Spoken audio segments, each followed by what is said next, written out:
This is David again.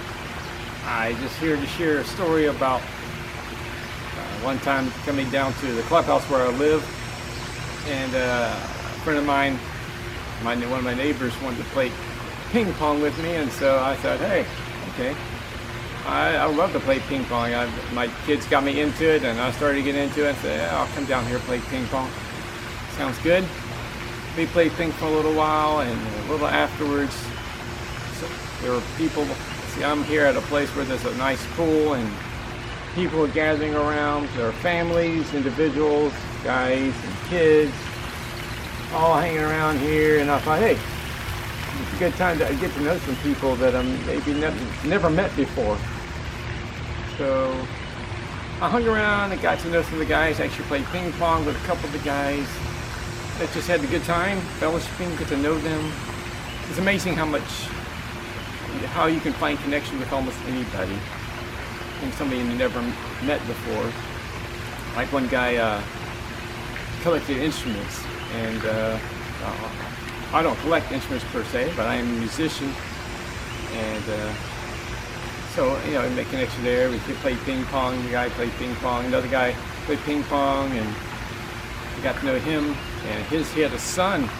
He was trying to get into playing some instruments, and he already had interested in playing, I think, keyboard it was.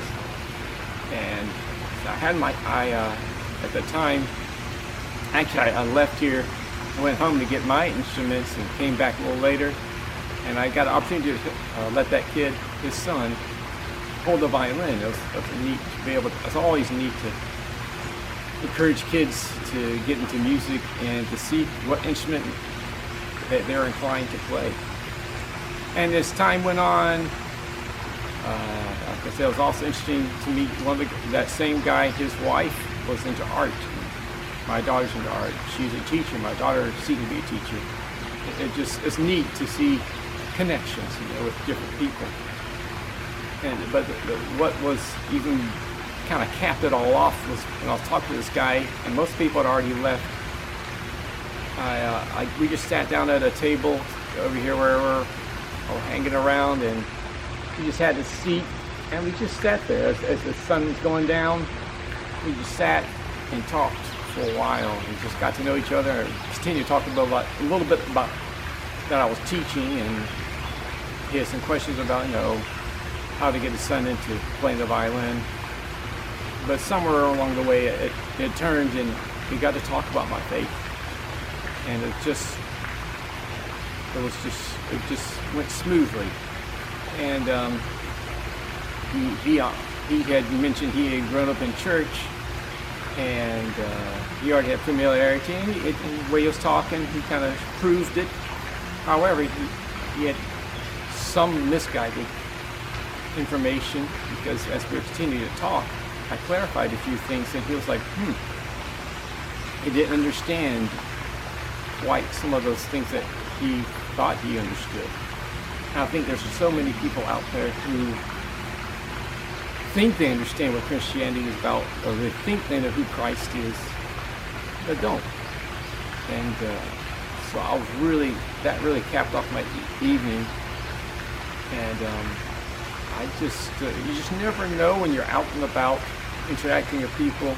I encourage you to look for opportunities, for ways to connect, and pray and look for an opportunity to share your faith. You don't have to know everything, but share what you do know.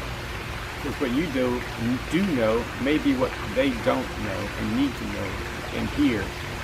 So I hope this blesses you. It blessed me that evening. It was just so good to be out and about, and I had the opportunity maybe to get some future students.